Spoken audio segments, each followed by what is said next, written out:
Dans cette méthode, on va voir comment on peut déterminer les coordonnées du projeté orthogonal d'un point sur un plan.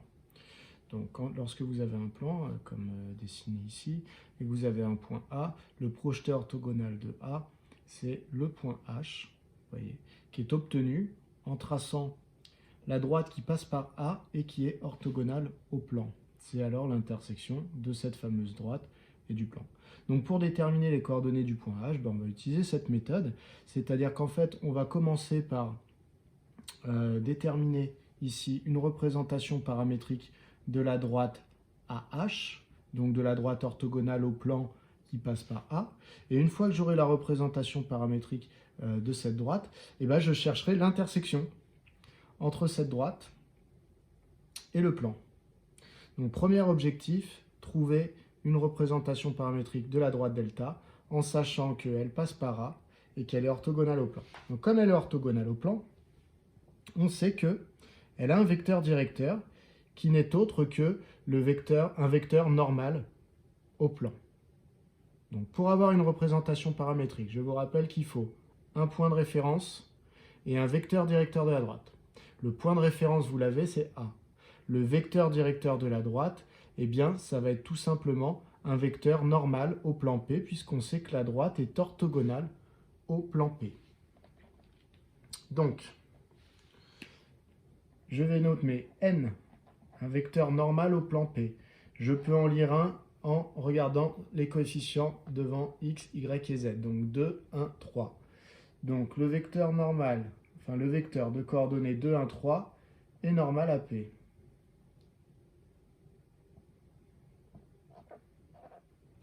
Donc désormais, je sais que n, puisque la droite ici, que je vais appeler delta, donc delta est orthogonale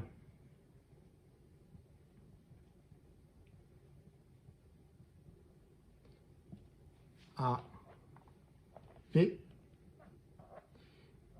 et passe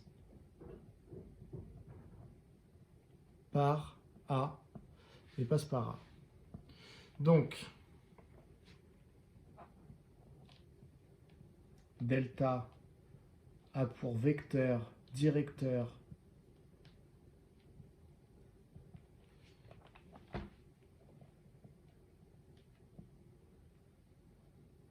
delta, pardon, pas delta, n.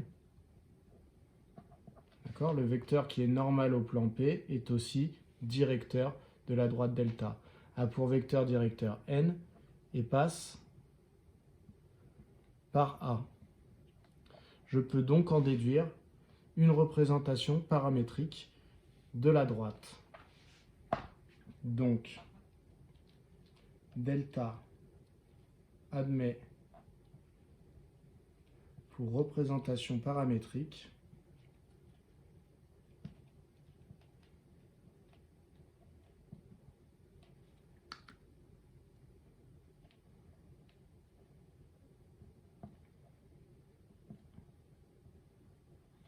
alors, représentation paramétrique, je vous rappelle, c'est ce qui décrit les coordonnées des points qui sont sur la droite delta.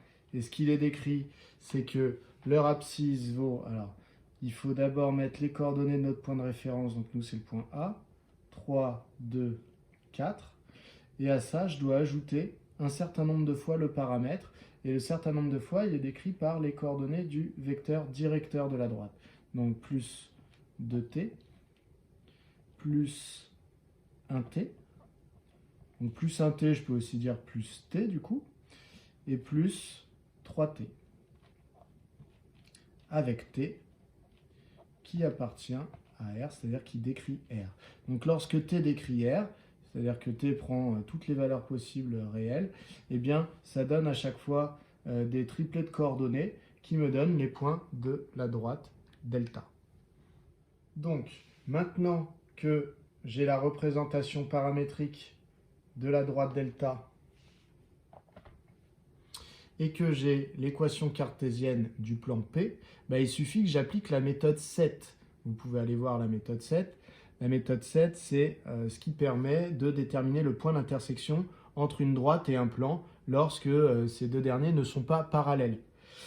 Donc je vais appliquer la méthode. Pour cela, je vais effacer je vais conserver le point A, j'en ai plus besoin. Je vais conserver la représentation paramétrique que j'ai trouvée pour delta et l'équation cartésienne du plan. Donc je vais appliquer ma méthode 7 qui permet de trouver le point d'intersection entre cette droite et ce plan. Le point d'intersection, eh bien, ces coordonnées vérifient le système. Alors, je détaille un petit peu moins que quand j'ai fait la méthode 7, puisque vous êtes censé, là, si vous avez des doutes, vous retournez la voir. Donc, dans un système, je vais mettre tout ce que vérifie, toutes les contraintes que vérifient les coordonnées du point d'intersection de delta et de P. Donc, on a le X de mon point d'intersection doit valoir 3 plus 2t, le Y doit valoir 2 plus t, le Z doit valoir 4 plus 3t. Donc ça, c'est parce qu'il est sur delta, mon point d'intersection, mais il est aussi dans le plan. Donc, ces coordonnées doivent aussi vérifier l'équation cartésienne du plan. Donc 2x plus y plus 3z plus 8 égale 0. Donc, il faut que je fasse la résolution de ce système. Alors, pour faire la résolution de ce système, c'est pareil que tout à l'heure, c'est-à-dire qu'ici, je vais m'arranger pour que dans la dernière équation, je n'ai que l'inconnu t. Donc, x vaut toujours 3 plus 2t, y vaut 2 plus t, z vaut 4 plus 3t.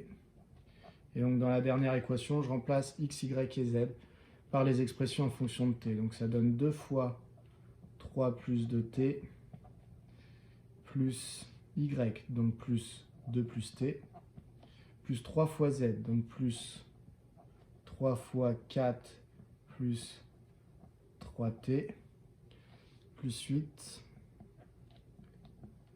égale 0. Donc tout ça, c'est équivalent à, je vais essayer de résoudre cette équation-là, c'est-à-dire de trouver t. Donc x vaut 3 plus 2t, y vaut 2 plus t, z vaut 4 plus 3t. Et donc ici, je vais développer 2 fois 3, 6, 2 fois 2t, 4t, plus 2, plus t, plus 3 fois 4, 12, plus 3 fois 3t, 9t, plus 8, égale 0. Donc, ça me donne quoi? Je vais essayer de voir un petit peu ce que ça me donne sur la dernière équation. Les t, il y en a combien? Il y a 4t, plus t, plus 9t. Donc 4t plus 1t, ça fait 5t, plus 9t, on est à 14t. Donc on a 14t. Et les nombres ici qui accompagnent, donc j'ai 8 et 12, ça fait 20, 22, 28. Donc finalement, j'ai 14t plus 28 égale 0. Donc là, histoire de gagner un peu de place, je vais trouver directement t. Donc si 14t plus 28 égale 0, ça veut dire que, bon allez, je vais tout écrire, x égale 3 plus 2t, y égale 2 plus t, et z égale 4 plus 3t. Alors, que vaut t? Eh bien, t vaut moins 28 divisé par 14. Donc, moins 28 divisé par 14. 28 sur 14, ça vaut 2. Donc, finalement, t vaut moins 2.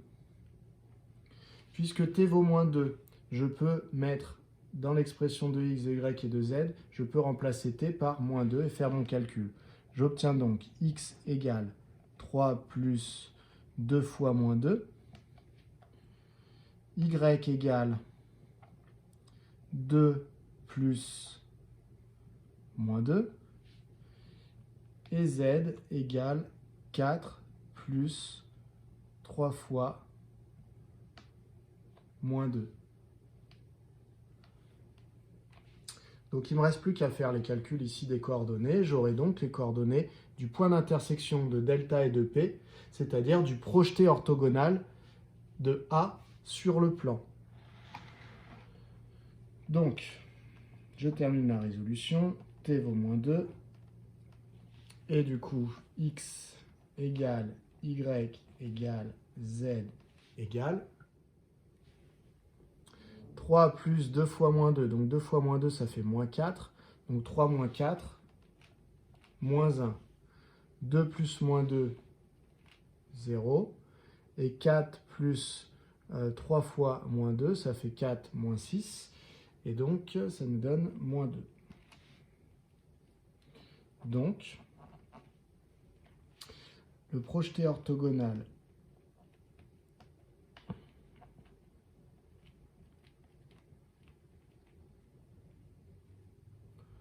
de A sur le plan P, qui n'est autre que le point d'intersection que je viens de trouver. Donc A pour coordonnées,